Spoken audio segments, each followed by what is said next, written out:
Hello friends, welcome back to our channel.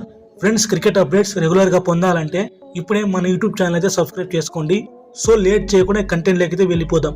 WPL నిన్న శనివారం జరిగిన డబుల్ హెడర్ మ్యాచ్లో మొదటి match UP warriors versus Mumbai మధ్య జరిగిన మ్యాచ్లో యూపీ వారియర్స్ టీం 22 పరుగుల తేడాతో గెలిచింది.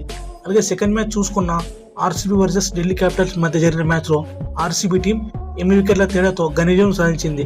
ఇప్పుడు ఈ రెండు టీంల యొక్క రివ్యూ గురించి తెలుసుకుందాం. First match UP warriors versus Mumbai Indians. ముందుగా టాస్ అయితే ముంబై ఇండియన్స్ గెలిచింది. ముంబై ఇండియన్స్ గెలిచి యూపీ వారియర్స్ టీంని బ్యాటింగ్ చేయమని కోరింది. దీంతో యూపీ వారియర్స్ టీం మొదట బ్యాటింగ్ చేయాల్సి వచ్చింది. ముందుగా ఓపెనర్స్ కెప్టెన్ మెగ్లాంగ్ అలాగే కిరణ్ నావిగిరి ఇద్దరు వచ్చారు. ముంబై ఇండియన్స్ టీంకి ఫస్ట్ ఓవర్లోనే బ్రిలియన్ స్టార్ట్ వచ్చింది.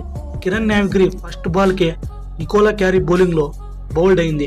దీంతో యూపీ వారియర్స్ టీం 5 పరుగులకి వికెట్ కోల్పోయి ఆ తర్వాత నంబర్లో వచ్చిన బ్యాట్స్మెన్ ఓబ్ లిచ్ఫీల్డ్ అలాగే కెప్టెన్ మెగ్లానింగ్ వీరిద్దరి నుంచి మంచి ఫ్యాబులస్ పార్ట్నర్షిప్ అయితే బిల్డ్ అయింది. 13వ ఓవర్ వరకు వికెట్ పడకుండా కాపాడుకొని టీమ్ స్కోర్ బోర్డును ముందుకు తీసుకెళ్లారు. వీరిద్దరి మధ్య దాదాపు 119 పరుగుల పార్ట్నర్షిప్ బిల్డ్ అయింది. బోత్ మెగ్లానింగ్ అలాగే ఫోబ్ లిచ్ఫీల్డ్ ముంబై ఇండియన్స్ బౌలర్స్ని కౌంటర్ అటాక్ చేశారు. పవర్ ప్లేలోనే 56 పరుగులు వచ్చాయి. ఫోబ్ లిచ్ఫీల్డ్ అలాగే కెప్టెన్ మెగ్లానింగ్ వీళ్ళిద్దరూ హాఫ్ సెంచరీ చేసి చెలరేగిపోయారు. మెయిన్లీ కెప్టెన్ మెగ్లానింగ్ ఫస్ట్ ఓవర్లో ఎర్లీగా వికెట్ పడిన తర్వాత ఆ మొమెంటం అందుకొని చాలా పవర్ఫుల్గా బ్యాటింగ్ చేసింది. మెగ్లానింగ్ 30 బంతుల్లోనే హాఫ్ సెంచరీ పూర్తి చేసింది. ఆ తర్వాత ఫోబ్ లిచ్ఫీల్డ్ కూడా 12వ ఓవర్లో తను కూడా హాఫ్ సెంచరీ పూర్తి చేసింది. కెప్టెన్ మెగ్లానింగ్ 45 బంతుల్లోనే 70 పరుగులు చేసింది. మొత్తం 11 4లు 2 6లు 150 batting strike rate.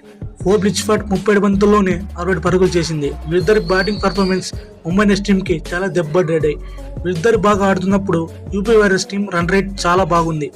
UP warriors team batting టైంలో ఆ 13 ఓవర్లో చాలా ఎక్స్పెన్సివ్ రన్స్ వచ్చాయి. బట్ అదే సమయంలో 2 కీలకమైన వికెట్లు పడ్డాయి, లిచ్ఫీల్డ్ అలాగే మెగ్లానింగ్. అప్పుడు UP warriors team run rate తగ్గడం జరిగింది. అలాగే యూపీ వారియర్స్ టీం నుంచి 20 ఓవర్లు మూసేసరికి 108 పరుగులు చేసి 8 వికెట్లు కోల్పోయింది. ఇక ముంబై ఇండియన్స్ బౌలింగ్ ఒకసారి చూసుకుంటే ఆల్మోస్ట్ ప్రతి ఒక్కరు రన్స్కి వెళ్ళారు. ప్రతి ఒక్క బౌలర్ అబౌవ్ దాదాపు 10 ఎకానమీ రేట్తో బౌలింగ్ చేశారు. ఇక 108 పరుగుల టార్గెట్ దీనే ముంబై ఇండియన్స్ టీంకి అంత మంచి స్టార్ట్ అయితే రాలేదు. పవర్ ప్లేలోనే కేవలం 38 పరుగులు మాత్రమే వచ్చాయి. మెయిన్లీ ముంబై ఓపెనర్స్ సరిగ్గా పర్ఫామ్ చేయలేకపోయారు. ఎర్లీ మ్యాచ్ సంజీవ్ సంజన వీళ్ళిద్దరు సరిగ్గా ఆడలేకపోయారు. మెయిన్లీ ఆ టాప్ 5 బ్యాట్స్మెన్ నుంచి కనీసం 50 పరుగుల పార్ట్నర్షిప్ని బిల్డ్ చేయలేకపోయారు. టాప్ 5 బ్యాట్స్మెన్ కనీసం ఒక్కరు కూడా 50 చేయలేదు. దీంతో డెత్ ఓవర్స్లో లోవర్ ఆర్డర్ బ్యాట్స్మెన్ మీద ప్రెజర్ పడి 22 పరుగులతో ఆల్అవుట్ అయ్యారు. చివరిలో అమన్జోత్ కౌర్ అలాగే ఎమ్మెల్యే కౌర్ వీళ్ళిద్దరి నుంచి 83 పరుగుల పార్ట్నర్షిప్ అయితే వచ్చింది. ఎమ్మెల్యే కౌర్ అమన్జోత్ కౌర్ వీళ్ళిద్దరు చివరిలో మంచి పవర్ఫుల్ నాకైతే ఆడారు.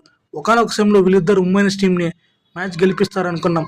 But Mumbai Indians top order నుంచి మంచి కలెక్టివ్ పర్ఫార్మెన్స్ రాలేదు. టాప్ ఆర్డర్ ప్లేయర్స్ నుంచి మంచి పర్ఫార్మెన్స్ వచ్చింటే ముంబై ఇండియన్స్ టీం పక్కా గెలిచేది. ఇక సెకండ్ మ్యాచ్ చూసుకున్న ఆర్సీబీ వర్సెస్ డీసీ మధ్య మ్యాచ్లో ఆర్సీబీ టీం 8 వికెట్ల తేడాతో ఘన విజయం సాధించింది. మొదట బ్యాటింగ్ చేసిన ఢిల్లీ క్యాపిటల్స్ టీం 166 పరుగులు చేస్తే ఆ తర్వాత ఆర్సీబీ టీం 169 పరుగులు కొట్టి మ్యాచ్ను చేసి కంటిన్యూస్గా వరుసగా 4 మ్యాచ్లు గెలిచింది. ఈ మ్యాచ్లో 90 రన్స్ కొట్టిన స్మృతి మందనాకి ప్లేయర్ ఆఫ్ ది అవార్డు వచ్చింది. ఇది ఫ్రెండ్స్ ఇవాల్టి వీడియో. ఫ్రెండ్స్, ఈ వీడియో చివరికి చూసినందుకు very very thankful to you. దయచేసి ఇలాంటి ఇంట్రెస్టింగ్ క్రికెట్ కంటెంట్ కోసం రెగ్యులర్గా మన యూట్యూబ్ ఛానల్ సబ్స్క్రైబ్ చేయడం మాత్రం మర్చిపోకండి. Thank you for watching.